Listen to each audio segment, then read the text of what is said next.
र करोडौं नेपालीको माझमा यो हो सामुदायिक सूचना नेटवर्क CIN।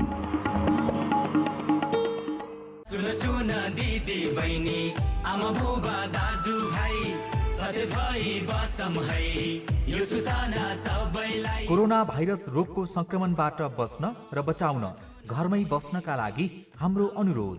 कोरोना भाइरस रोगको नियन्त्रण र रोकथामका लागि सबैजना घरभित्रै बसौँ। एक व्यक्तिबाट अरूमा यो रोग सजिलै सर्ने भएकाले सरकारले तोकेको लकडाउनको दिनसम्म आफ्नो घरबाट बाहिर नजाऔँ। कसैलाई पनि आफ्नो घरमा नबोलाऊ। अत्यावश्यक सामान किन्न जाँदा कम्तीमा 3 फिटको दूरी राखौँ। कोरोना संक्रमण कसलाई छ थाहा नहुने र यो रोग सजिलै सर्ने हुनाले सरकारले हामीलाई घरमै बस्नका लागि अनुरोध गरेको हो। सरकारको यस अभियानमा हामी सबैले सहयोग गरौँ। विदेशबाट आएका सबैले 14 दिनसम्म घरमै घर परिवारका सदस्यबाट पनि छुट्टै बसौँ। नजिक नजाउँ। आफूले खाएको भाँडा, प्रयोग गरेको कपडा साटासाट नगरौँ। सबैजनाले बेला बेलामा साबुन पानीले मिची मिची 20 सेकेन्डसम्म हात धोऊ। साथीसँग टेलिफोन, मेसेन्जर र भाइबरबाट कुराकानी गरौँ। प्रत्यक्ष सम्पर्क नगरौँ। आफूलाई कुनै समस्या परे निशुल्क नम्बर 1115 मा फोन गरौँ। आफू, आफ्नो परिवार, समुदाय र देशलाई कोरोनाबाट बचाउन जिम्मेवार बनौँ। घरमै बसौँ। कोरोना भाइरसबाट सबै बचौँ है। कोभिड-19 को संक्रमणबाट बच्ने उपायहरू। नियमित रूपमा साबुन पानीले हात धुनुहोस्। खोक्दा र हाच्छिउ गर्दा नाक र मुख छोप्नुहोस्। ज्वरो आएका र खोकीसहित सास फेर्न गाह्रो हुने लक्षण भएका व्यक्तिबाट टाढा रहनुहोस् र आफूमा त्यस्तो लक्षण भएमा स्वास्थ्य कर्मीसँग परामर्श लिनुहोस्। विदेशबाट आउनुभएका स्वदेशी तथा विदेशी नागरिकले नेपाल प्रवेश गरेदेखि 14 दिनसम्म अनिवार्य रूपमा सेल्फ क्वारेन्टाइनमा बस्नुपर्छ। कोभिड-19 प्रभावित देशहरूबाट आउने मानिसहरूले 2 हप्ताभित्र 100.4 फरेनहाइट ज्वरो आएमा, खोकी लागेमा, श्वास फेर्न गाह्रो भएमा तुरुन्त नजिकको स्वास्थ्य संस्थामा सम्पर्क गर्नुहोस्। नेपाल सरकार, स्वास्थ्य तथा जनसङ्ख्या मन्त्रालय।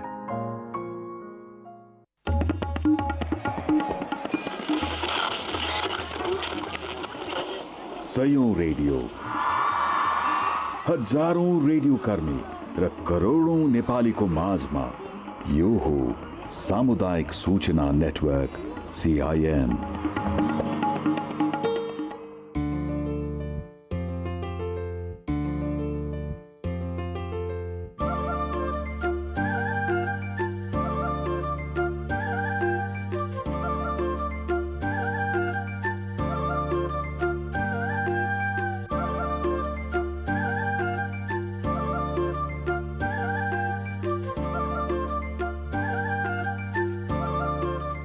म स्वस्थ अनि मेरो देश स्वस्थ।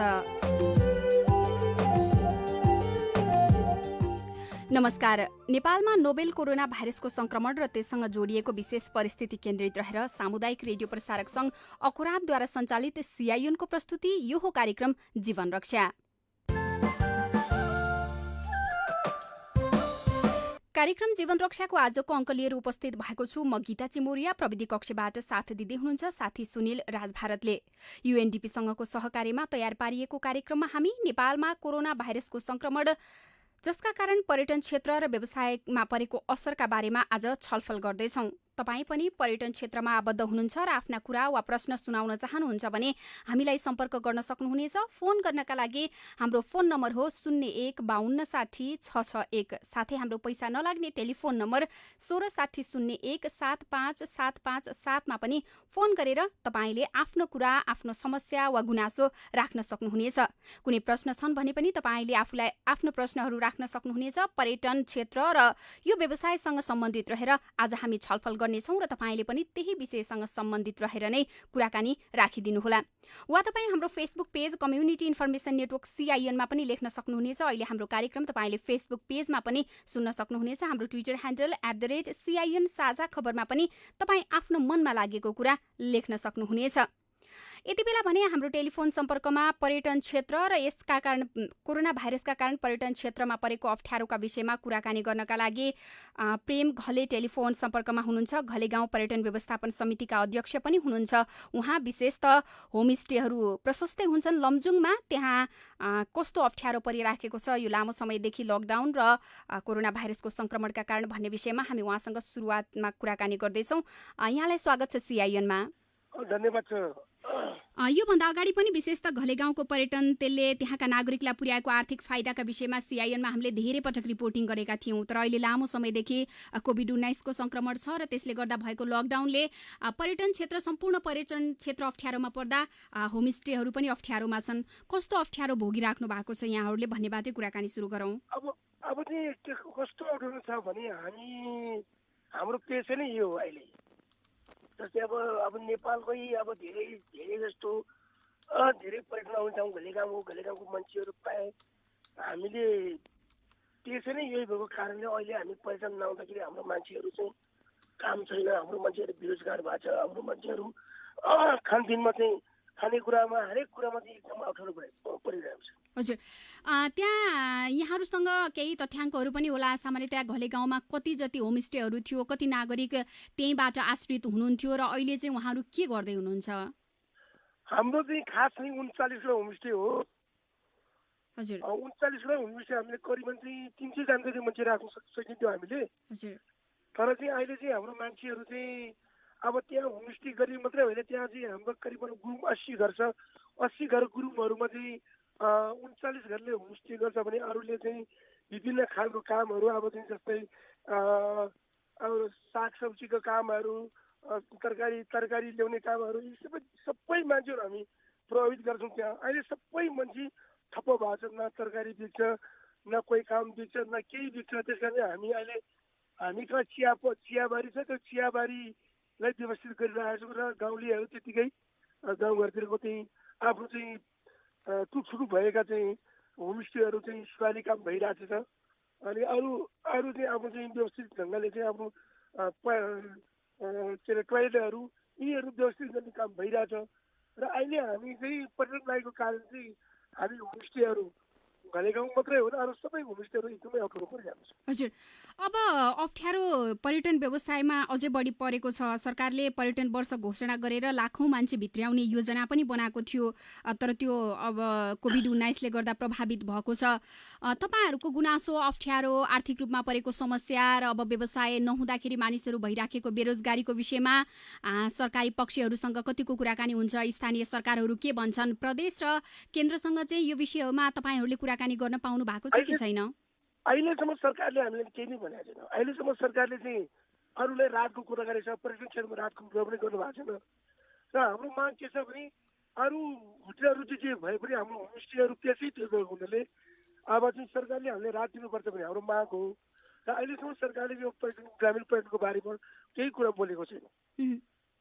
विशेष त अब ग्रामीण पर्यटनको कुरा यहाँले गर्नुभयो। ग्रामीण पर्यटनमा पनि धेरै मानिसहरू आबद्ध छन् र आर्थिक रूपमा पनि त्यसले धेरै नै सहयोग पुर्याउँदै आएको थियो। अब नेपाल आउने विदेशी पर्यटक होस् वा नेपालका आन्तरिक पर्यटकहरू पनि ग्रामीण क्षेत्रमा अझ बढी रमाउने गर्थे। सरकारले अब यो अप्ठ्यारो परिस्थितिको सामना गर्नका लागि विशेष त होमस्टे सञ्चालकहरूलाई वा त्यहाँ कार्यरत मानिसहरूलाई चाहिँ राहतको लागि चाहिँ कस्ता खालका कार्यक्रम ल्याइदिए हुन्थ्यो भन्ने यहाँलाई लागेको छ? हामीले माग के गरेछौँ भने हामी ठ्याक्कै होमस्टेको चाहिँ प्याकेजमा चाहिँ हायर घोषणा गरिदियो भने हामीले बढी राहत हुन्छ जस्तो मलाई हामीलाई लाग्छ।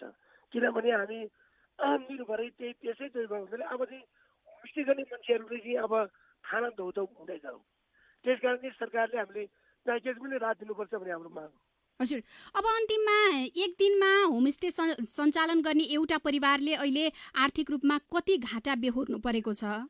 घाटा त थुप्रै घाटा भन्छ। अब एक परिवारले 12-15 परिवारले आफ्नो परिवार सबै खाने बस्ने सबै चाहिँ काटेर पनि महिना 50-60 हजार पैसा कमाउँथ्यो। अहिले त अब सबै कुरा बन्द भएपछि त सबै कुरा अप्ठ्यारो पर्यो नि त हामी। हुन्छ, समय अनि कुराकानीको लागि यहाँलाई धेरै धेरै धन्यवाद छ। घले गाउँ पर्यटन व्यवस्थापन समितिका अध्यक्ष प्रेम घले हुनुहुन्थ्यो। विशेष त होमस्टे सञ्चालकहरूलाई कोभिड-19 संक्रमणले पारेको अप्ठ्यारोका विषयमा उहाँले हामीसँग कुराकानी गर्दै हुनुहुन्थ्यो। यति बेला भने अब हामीसँग कुराकानीको लागि ट्रेकिङ व्यवसायीहरूको छाता संगठन trekking agency association of Nepal टानका अध्यक्ष खुमबहादुर सुवेदी टेलिफोन सम्पर्कमा हुनुहुन्छ। हामी उहाँसँग कुराकानी गर्छौँ। नमस्कार। नमस्ते हजुर। स्वागत छ यहाँलाई सिआइएनमा। धन्यवाद। शुभ बिहानी। अब लामो समय कोभिड-19 का कारण परेको अप्ठ्यारोको विषयमा जीवन रक्षामा हामीले छलफल गर्दै आएका छौँ। पर्यटन क्षेत्रको विषयमा आज हामी छलफल गरिराखेका थियौँ। कोभिड-19 ले ट्रेकिङ व्यवसायीहरूलाई कस्तो अप्ठ्यारो पारेको छ भनेरै कुराकानीको सुरु गरौँ। प्रश्नको लागि धन्यवाद। अब यो कोभिड-19 को बारेमा मैले धेरै एक्सप्लेन त गर्नु परेन। विश्वमा देखिएको यो कोभिड-19 को प्रभाव अब नेपालमा पनि अछुतो रहन सकेन र यसले पनि नेपालको सिङ्गो पर्यटनमा चाहिँ एकदमै ठुलो किसिमको चाहिँ एउटा प्रभाव पार्यो। किनकि अरू उद्योग र व्यवसाय भन्दा पर्यटन उद्योग र व्यवसाय फरक व्यवसाय हो। अरू उद्योगहरू चाहिँ लकडाउन अथवा नर्मल अवस्थाबाट आजको भोलि नै उद्योग सञ्चालन हुन्छ भने पर्यटन उद्योग र व्यवसाय भनेको चाहिँ कम्तीमा पनि 6 महिनादेखि 1 वर्षबाट मात्रै आफ्ना गतिविधिहरू सञ्चालन हुन्छ। यो परिप्रेक्ष्यमा अब विश्वमा यो भाइरस स्टप भयो अथवा नेपालमा सुरक्षाका हिसाबबाट पनि राम्रो छ भन्ने प्रत्याबुद्धि नभएसम्म विदेशी पर्यटकहरू नेपालमा भ्रमण गर्ने छैनन्। यो अवस्थामा चाहिँ हाम्रो सिङ्गो पर्यटन व्यवसाय र सिङ्गो इम्पोर्टेन्ट व्यवसाय र मजदुरहरू अप्ठ्यारो अवस्थामा, प्रताडित अवस्थामा र डाइरेक्टली चाहिँ एउटा सिकारीले चाहिँ गोली जसरी एउटा चाहिँ सिकारीले गोली लाग्दाखेरिको एउटा प्रताडित अवस्था हुन्छ, त्यही किसिमबाट चाहिँ एउटा पर्यटन व्यवसाय चाहिँ अहिले एउटा प्रताडित अवस्था अथवा सिङ्गो गोली लागेको अवस्थामा चाहिँ व्यतीत भइरहेको छ। हजुर, अब यहाँहरूको पछिल्लो तथ्याङ्क अनुसार यो ट्रेकिङ व्यवसायीहरूको छाता सङ्गठनमा चाहिँ कतिजना आबद्ध हुनुहुन्थ्यो, कसरी काम गर्दै हुनुहुन्थ्यो, उहाँहरू अहिले के गर्दै हुनुहुन्छ होला?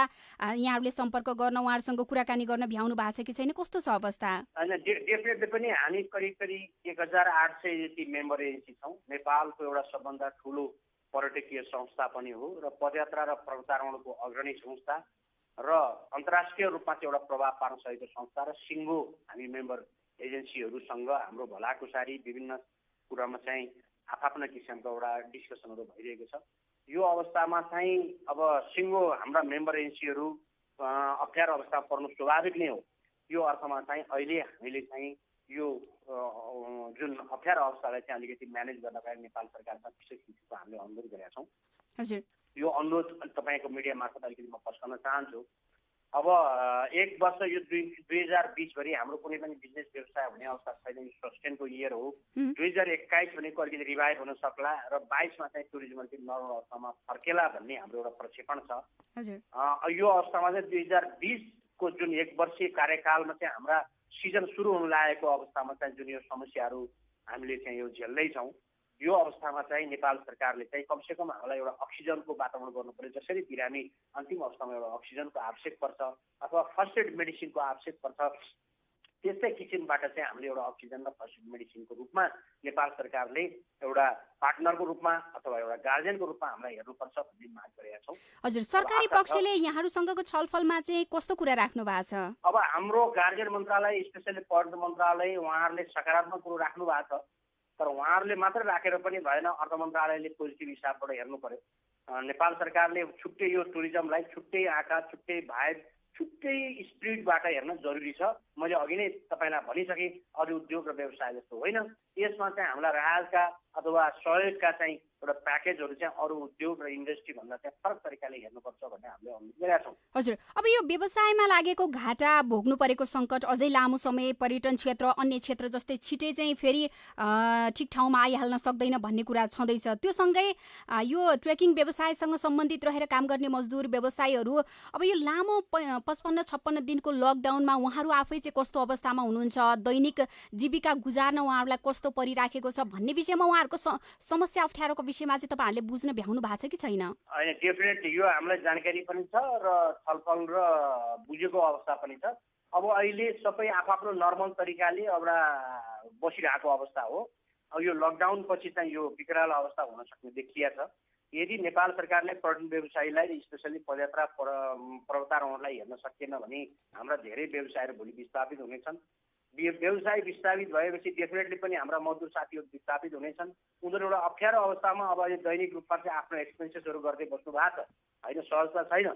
तर अब यही परिप्रेक्ष्यमा चाहिँ हामीले नेपाल सरकारलाई अनुरोध गरे हो, हामीलाई सस्टेन गर्नु पर्यो। यो लकडाउन पछि अब एउटा नर्मल अवस्था अलिकति आउन सक्छ, त्यो अवस्थामा चाहिँ हाम्रा व्यवसायहरूलाई जुन लोनका इएमआईहरू चाहिँ एक्सटेन्ड गर्नु पर्यो, ब्याज दर घटाउनु पर्यो र हामीलाई क्यास पनि चाहिने हुँदा क्यास पनि रिसेड्युलिङ गर्नु पर्यो भनेका छौँ भने यो जग्गा घर हुनेहरूको लागि भयो भने जग्गा घर नहुने साना तथा मझौला व्यवसायहरूलाई पनि कम्तीमा 20 लाखसम्म नेपाल सरकारले चाहिँ लोन प्रवाह गरिदिने वातावरण गर्नु पर्यो। नेपालका बैङ्कहरूले गर्न सक्छन्, गर्ने नसके भने अन्तर्राष्ट्रिय बैङ्कहरूको चाहिँ सहयोग लिएर अथवा गभर्मेन्टले एउटा ग्यारेन्टी बसेर हाम्रा व्यवसायहरूलाई लोन प्रवाह गरिदिनु पर्यो। हजुर, यसमा मैले अलिकति अध्यक्षज्यूलाई जोड्न चाहेको नि, ट्रेकिङ व्यवसायीहरूले चाहिँ यो अवधिमा कतिको घाटा बेहोर्नु पर्यो भनेर यहाँहरूले आर्थिक रूपमा केही अङ्कमै हिसाब किताब निकाल्नु भएको छ? यो सिजनमा मात्रै 15 अर्ब भन्दा बढी घाटा बेहोरेका छौँ। त्यो चाहिँ बेस्ट तथ्याङ्क हो, अरू तथ्याङ्कहरू लिइरहेका छौँ होइन। यो अर्थमा अब हाम्रो धेरै मजदुर साथीहरूले रोजगारी गुमाउनु भएको छ भने अब धेरै व्यवसायहरू चाहिँ अप्ठ्यारो स्थितिमा पर्नु भएको छ। 15 अर्ब भन्दा बढी चाहिँ हामीले चाहिँ पदयात्रा तथा पर्वतारोहणमा चाहिँ हामीले नोक्सानी गर्यौँ। हजुर, हामी कुराकानीको अन्तिममा छौँ। यहाँलाई मैले अन्तिममा जोड्न चाहेँ, यो क्षेत्रमा कार्यरत मजदुरहरूलाई व्यवसायको तर्फबाट चाहिँ के प्याकेज हुन्छ? होइन, हामीले मजदुर साथीहरूलाई हाम्रो आफ्नो मेम्बर एजेन्सीको क्षमताको आधारमा उहाँहरूलाई लुक आफ्टर गर्नको लागि हामीले अनुरोध गरेका छौँ। अब दैनिक 5 किलो 10 किलो 20 किलो चामल बाँडेर मात्रै यो दीर्घकालीन समस्या समाधान हुन सक्दैन। त्यसको लागि चाहिँ स्थायी किसिमको चाहिँ रोजगारी सृजना हुनुपर्छ। नेपाल सरकारले त्यो कुरो सोच्नु पर्यो। हाम्रा मजदुरहरूलाई कृषि फार्महरूमा लाउन सकिन्छ, एउटा त्यो अप्सन छ। अर्को ट्रेकिङका साइनेजहरू, ट्रेकिङका एक्सप्लोरेसनहरू, सरसफाइका गतिविधिहरू गर्न सक्छौँ। त्यसले पनि एउटा रोजगारी सृजना हुनसक्छ यदि टुरिस्ट नआउने बेलासम्मको लागि। त्यो पनि एउटा दीर्घकालीन रोजगारीको लागि हामीले अनुरोध गरेका छौँ भने 15,000 भन्दा पर मन्थ चाहिँ के अरे बैङ्किङ लोन दिनु पर्यो। पर मन्थ 15,000 चाहिँ ट्रेकिङ कम्पनीको रेकमेन्डमा भनेर हामीले अनुरोध गरेका छौँ। एउटा सस्टेन हुने उपायहरू हो। त्यो विविध विषयवस्तुमा हामीले मजदुरहरूलाई हेरिरहेको छौँ होइन, कुराकानी गरिरहेको छौँ। यसको अन्तिम निष्कर्ष निर्णय भनेको नेपाल सरकारले गर्नु हुन्छ। समय अनि कुराकानीको लागि यहाँलाई धेरै धेरै धन्यवाद छ। उहाँ हुनुहुन्थ्यो ट्रेकिङ व्यवसायको छाता संगठन trekking agency association of Nepal टानका अध्यक्ष खुमबहादुर सुवेदी। पर्यटन क्षेत्रमा परेको असरका विषयमा कुराकानी गर्न केही समय अगाडिदेखि हाम्रो टेलिफोन सम्पर्कमा होल्डमा हुनुहुन्छ होटल संघ नेपाल हानका अध्यक्ष सृजना राणा। उहाँलाई हामीले केही बेर कुराउनु पर्यो। अब भने कार्यक्रममा स्वागत गरौँ। नमस्कार, स्वागत छ CIN मा यहाँलाई। नमस्कार। पर्यटन क्षेत्रमा कोभिड-19 का कारण परेको अप्ठ्यारो अवस्थाका विषयमा हामीले कुराकानी गरिराखेका छौँ। आजको जीवन रक्षामा देशैभरिका सामुदायिक रेडियोसँगै CINखबर.com बाट पनि यो कार्यक्रम बजिराखेको छ। होटल क्षेत्र पनि अब पर्यटनसँग जोडिएको एउटा महत्त्वपूर्ण क्षेत्र हो। पर्यटकहरू आएपछि बस्ने, यहाँहरूले राम्रो सुविधासहित पर्यटकहरूलाई अझै कति दिन बस्ने भन्ने लम्ब्याउने, उनीहरूको सिजन लम्ब्याउने कुरा पनि त्यो अर्थ राख्छ। होटलले चाहिँ कस्तो सेवा सुविधा दियो भन्ने कुराले अहिले चाहिँ सबै होटलहरू बन्द हुँदाखेरि यहाँहरू पनि अप्ठ्यारो अवस्थामा हुनुहुन्छ। होटल व्यवसायीहरूले चाहिँ कस्तो अप्ठ्यारो बेहोर्नु परिराखेको छ यो बेला भन्नेबाटै यहाँसँग कुराकानी सुरुवात गर्छु। हजुर, नमस्कार। मलाई निम्ताउनु भएकोमा धन्यवाद भन्न चाहन्छु। के छ भने अब यो 2020 साल पर्यटन वर्ष भनेर जुन किसिमको उत्सुकता सहित हामीले धेरै नम्बरमा पर्यटन 20 लाख पर्यटन भित्राउने भनी जुन अपेक्षा राखेका थियौँ, अब त्यो चाहिँ हाम्रो अब यो सिचुएसनले गर्दाखेरि हामीले सोच्दै नसोचेको एउटा सिचुएसन खडा भयो र यो सिचुएसन कस्तो भने एउटा राष्ट्रको समस्या नभइकन अन्तर्राष्ट्रिय समस्या भयो। जब मुलुकमा 2015 जुन अर्थक्वेक आयो त्यो बेलामा एउटा मुलुकको समस्या थियो भने हाम्रो अरू छिमेकी राष्ट्र अन्तर्राष्ट्रिय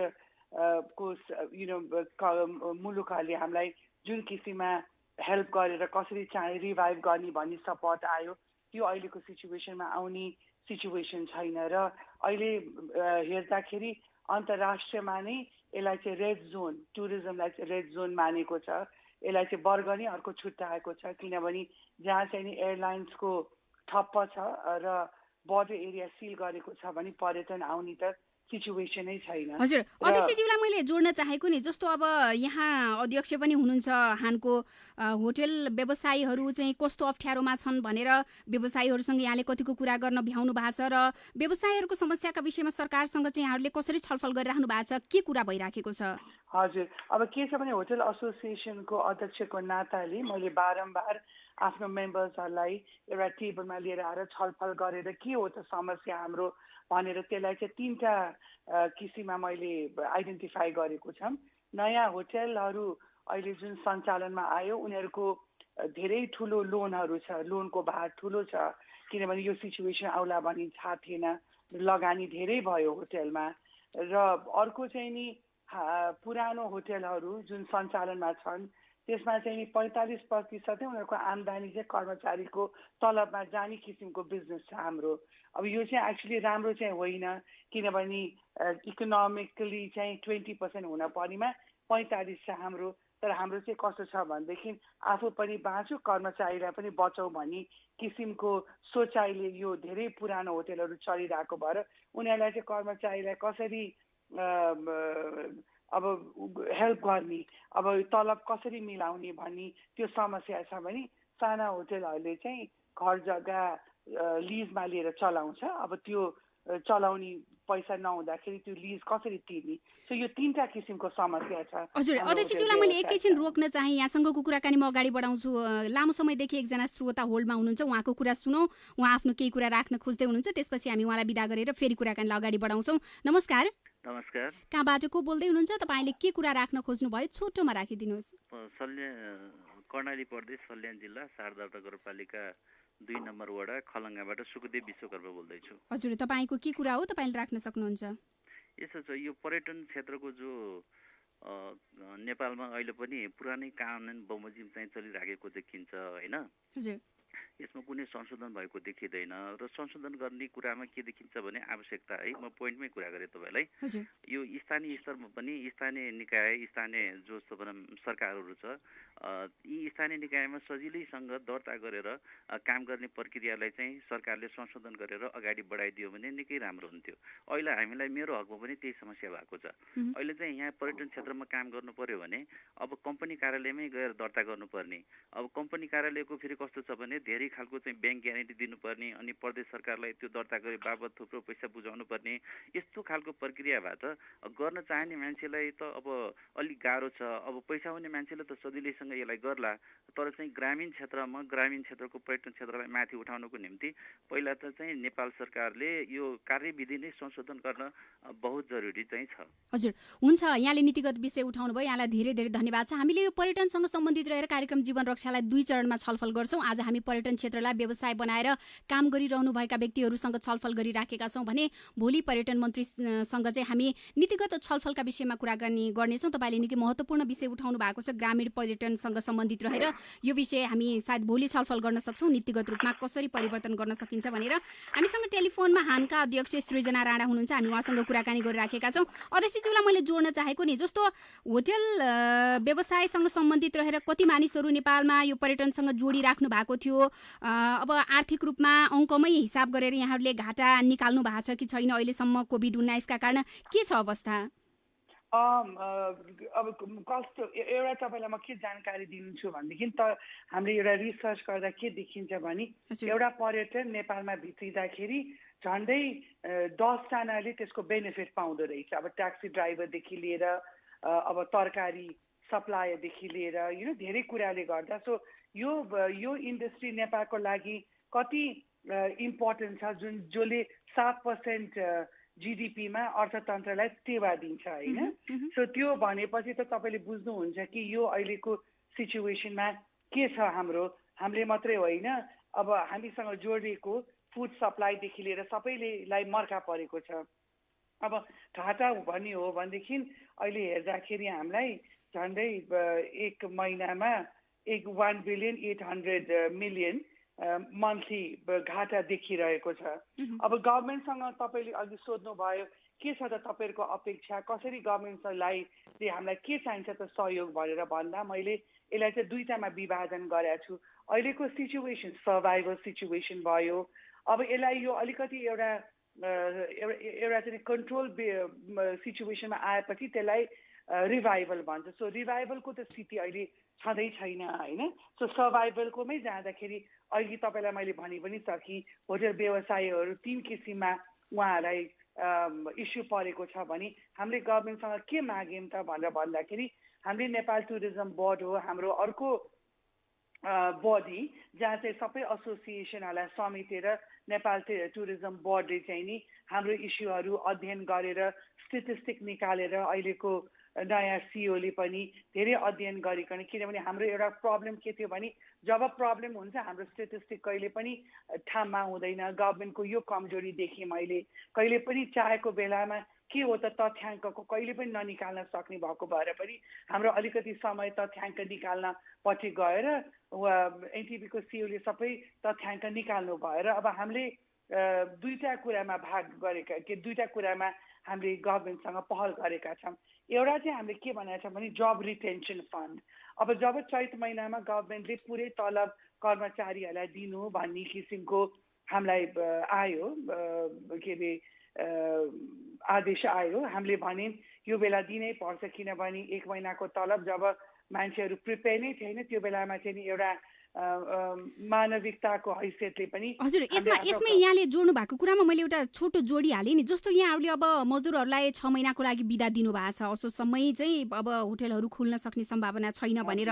कतिपय अब होटल व्यवसायहरू चल्नुमा मजदुरको पनि भूमिका हुन्छ, मजदुर भएनन् भने व्यवसाय सञ्चालन गर्न पनि गाह्रो हुन्छ। तर कतिपय होटल व्यवसायीहरूले चाहिँ मजदुरहरूलाई टेलिफोन गरेर अब तिमीहरूको लागि बिदाको चिठी बनेको छ वा चाहिँ तिमीहरू बेतलबी बिदामा छौ भन्ने कुराहरू चाहिँ एक्सेप्ट गर, स्वीकार गर, हस्ताक्षर गर, तिमीहरूलाई चिठी बनाइदिएका छौँ वा यसो गर भनेर मानसिक रूपमा पनि हामीलाई यसरी टर्चर दिइराख्ने काम भएको छ भनेर केही मजदुरहरूको टेलिफोन पनि आएको छ सिआइएनमा। तपाईँले मेरो कुरा सुन्नु पर्यो, किनभने अब जुन होटल एसोसिएसनले एउटा निकालेको छ होइन वक्तव्य, त्यो चाहिँ के हो भनेदेखि चैत महिनाको पुरै दिने गभर्मेन्टले जुन निर्णय गरेको अनुसार हामीले पुरै दिने भनेर निर्णय भइसक्यो। त्यसकारण मजदुरले चैत महिनाको तलब आफ्नो अधिकार अनुसार पाउँछ होइन, त्यो उनीहरूले गर्नु पर्यो र होइन भनेदेखि जे गर्न पर्ने त्यो उहाँहरूले हेर्नु पर्यो, तर चैतको पैसा चाहिँ दिने भन्ने पुरै क्लियर छ।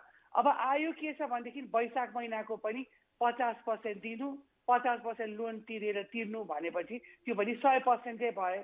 त्यो चाहिँ हाम्रो क्षमता भएन, किनभने गभर्मेन्टले घरिघरि हामीलाई यो गर ऊ गर भनेर भन्न मिल्दैन। जुन कम्पनीमा तपाईँको 1 रुपियाँको आम्दानी नै छैन भने त्यो लगानीकर्तालाई पुरै दे भन्ने अधिकार मलाई गभर्मेन्टको छ जस्तो लाग्दैन र यो चाहिँ नि रङ भयो उहाँहरूको। हजुर, अब यो विषयमा यहाँहरूले सरकारसँग तर हामीले कसरी हाम्रो कर्मचारीलाई हेर्ने भन्ने हामीले क्याल्कुलेसन पनि गऱ्यौँ होइन। 6 महिना हामीले अहिलेको बन्द स्थिति छ, जब एउटा पनि गेस्टको कोठा बिक्रीमा छैन र रेस्टुरेन्ट टप्पै बन्द छ भने त्यसलाई बन्दकै रूपमा लिन पर्यो होइन। तर हामीले चाहिँ हाम्रो कर्मचारीलाई चाहिँ 6 महिना कसरी टेक्ने भन्ने कुरा क्याल्कुलेसन गर्दाखेरि उनीहरूको 12.50% बेसिक स्यालेरीमा हामीले दिन सक्ने र त्यसलाई चाहिँ नि हाम्रो चाहिँ फेरि सेवा शुल्क हुन्छ नि होटल। मैले अध्यक्षज्यूलाई यहीँ रोकेँ, हामी एकदमै कार्यक्रमको अन्तिममा छौँ, यहाँको पुरै कुरा आज हामीले सुन्न पाएनौँ, म माफी चाहन्छु र भोलि पनि हामी यो विषयमा छलफल गर्नेछौँ र अन्य बेला पनि यहाँहरूका कुरा सरकारसँग यहाँहरूले गरिराख्नु भएको छलफल र व्यवसायीले कसरी आफूलाई अप्ठ्यारो नपर्ने गरी मजदुरहरूलाई पनि हेर्ने भन्ने विषयमा हामी छलफल गर्नेछौँ। अहिलेलाई धेरै धेरै धन्यवाद भन्न चाहे मैले। होटल सङ्घ हानका अध्यक्ष सृजना राणा हुनुहुन्थ्यो टेलिफोन सम्पर्कमा। अब यति बेला हाम्रो टेलिफोन सम्पर्कमा केही बेर अघिदेखि लाइनमा हुनुहुन्छ ट्रेकिङ व्यवसायी तथा पर्यटन पथ प्रदर्शकको रूपमा काम गर्नुहुने ट्वेन्डी शेर्पा हुनुहुन्छ। यहाँलाई स्वागत छ सिआइएनमा। नमस्ते, म ट्वेन्डी शेर्पा। हजुर, यहाँलाई केही बेर टेलिफोनमा कुर्नु पर्यो, हामी कार्यक्रमको अन्तिममा छौँ। छोटो रूपमा हामी यहाँको पनि कुरा सुन्छौँ। कोभिड-19 संक्रमणले देशका अन्य धेरै क्षेत्र प्रभावित भएको छ, पर्यटन क्षेत्र पनि प्रभावित भएको छ। यहाँहरू के गर्दै हुनुहुन्छ यो अप्ठ्यारो परिस्थितिमा, कस्तो अप्ठ्यारो छ भनेर कुराकानी गरौँ। अब देशको अब अर्थतन्त्र सबै अब अहिलेसम्म त टुरिज्म र रिमिटान्सले धानिरहेको छ नि त। हजुर, तपाईँको 67 इयर्स भयो कि जब अब त्योभन्दा अगाडि एभरेज त अगाडि एटेम्प गरेको हो तेन्जिङ नोर्गेहरूले। जुन चढेको वर्षदेखि आजसम्म गन्ने हो भने लगभग अब पुरै ठप्प भएको 67 इयर्स पछि अब एभरेज अहिले रेस पाएको छ के। हजुर, अब एभरेजमा चाहिँ 84 छ कि अब हामीलाई त अब त्यस्तो धेरै तलब देऊ भन्ने नि होइन। अब जो हामीलाई अब अरू बेला फरेनरसँग जाँदा क्लाइन्टसँग जाँदा 80 पैसा पाउँथ्यो, त्यसको हाफ तलब दिएर तपाईँको अब जस्तै अब क्याम 1, क्याम 2, क्याम 3, क्याम 4 चाहिँ सफा गर्न लाग्यो भने धेरै फोहोर भएको चाहिँ क्याम 2, 3, 4 चाहिँ एकदम फोहोर छ। अनि त्यसलाई चाहिँ सफा गऱ्यो भने चाहिँ पछि हामीलाई नै अब राम्रो हुन्थ्यो कि भन्ने चाहिँ हो। भनेको यो महामारीको बेलामा जसरी अहिले त्यो आराम पाएको छ त्यो ठाउँहरूले जहाँ तपाईँहरू पर्यटकलाई लिएर पुग्नुहुन्थ्यो ती ठाउँहरू चाहिँ अलिकति सरसफाइ गर्न पाए, पछि फेरि यो कोभिड-19 को संक्रमण सकिएपछि पर्यटकलाई लिएर जाँदा अझै सजिलो हुन्छ, राम्रो हुन्छ, अझै देशलाई नै फाइदा पुग्छ भन्ने यहाँको कुरा। किनभने अब तपाईँको यत्रो वर्षपछि रेस्ट पाउँदा त अब ल 14 दिन क्वारेन्टाइनमै राखेरै ल दरो राम्रो जति अलि राम्रो क्लाइम्बर दरो क्लाइम्बरहरूलाई पठाए चाहिँ राम्रो हुन्थ्यो कि अब किनभने तपाईँको अब टुरिज्ममै काम गर्ने यत्रो मान्छे छ अब उनीहरूलाई उनीहरूकै स्टाफहरूलाई मात्रै पाउने अब ट्रेकिङ गाइडहरूलाई अब त्यस्तो केही पाउला जस्तो चाहिँ मलाई लाग्दैन। अब नेपाल सरकारबाट त्यस्तो होप चाहिँ छैन। हजुर हुन्छ, यहीँ यतिमै रोकेँ मैले। स्टुडियोको घडीले 7:59 गइसकेको छ घडीमा। यहाँको धेरै कुरा, लामो कुरा आज हामीले सुन्न पाएनौँ र यहाँले आफूहरूलाई यो हुनुपर्छ भन्दा पनि फेरि सङ्क्रमण सकिएपछि पर्यटकलाई लिएर जाँदा अझै राम्रो होस्, देशलाई नै फाइदा होस् भनेर ती क्षेत्रहरूको सरसफाइको विषय सरकारले अझै यो काम गर्न सके हुन्थ्यो भन्ने कुरा उठाउनु भएको छ। भोलि नीतिगत छलफलमा हामी कुराकानी गर्नेछौँ, यो विषय पनि सरकारले त्यो क्षेत्रमा के गर्छ भनेर जोड्नेछौँ हामी। नेपाल पर्यटन बोर्डले 3वटा उपायले कोरोना असरबाट मुलुकको पर्यटन क्षेत्रलाई बचाउन सकिने सुझाव सरकारलाई पेश गरेको छ। पर्यटन क्षेत्रमा 20 अर्बको राहत प्याकेज ल्याउनु पर्ने पनि भनेको छ। बाँकी कुरा हामी भोलिको कार्यक्रममा छलफल गर्नेछौँ। आजको लागि भने प्राविधिक कक्षबाट साथ दिने साथी सुनिल राज भारतलाई धेरै धेरै धन्यवाद। तपाईँले कार्यक्रम सुनिदिनु भयो, यहाँलाई पनि धेरै धेरै धन्यवाद छ।